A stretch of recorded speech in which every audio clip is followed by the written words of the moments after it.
Kasi sa Pilipinas, may Indian mango tayo, may santol tayo, may bangkiling tayo, may sarguelas tayo, may bayabas tayo.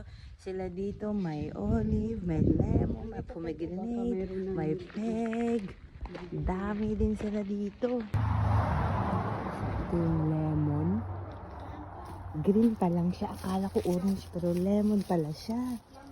Ayan, oh. Dami, oh. Ewan ko kung kailan pa ito mag-geda, oh.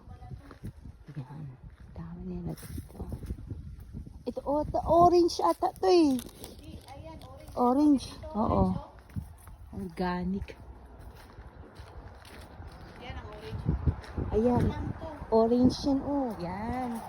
Yun nga lang, hindi pa siya orange. So, green pa lang siya. Ito yung green.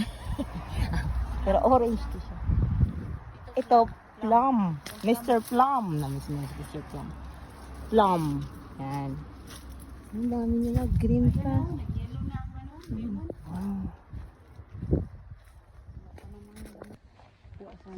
So, kailan kaya ito ma-harvest? Tapos na 3 months. Na. Kaya andito lang yun sa accommodation namin. Lemon. Dami nilang lemon. Orange. Pwede orange sana ba? Pero green pa lang, oh. Ito, ano to? Lemon din. Lemon to. Ito, pomegranate.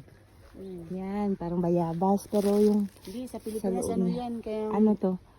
Pomegranate. Yan. anong tawag yan sa Pilipinas? Bomba, ano siya na? Granada, ayun o, may Grana? Hindi dragon Ano, fruits. no. Tapos dito, oh, grabe, oh, may grapes sila dito, oh. Itang wild grapes, pwede na tumapitas.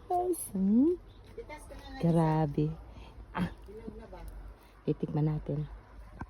So, tikman natin yung grapes. Eh, walang hugas.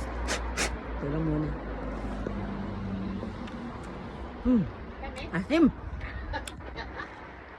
Dami pang liso. Dami, oh.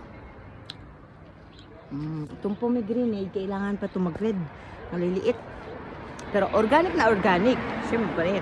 Iba naman yung may mga alagang-alaga talaga sa farm. So, ayan. Alis na kami. Puntang trabaho.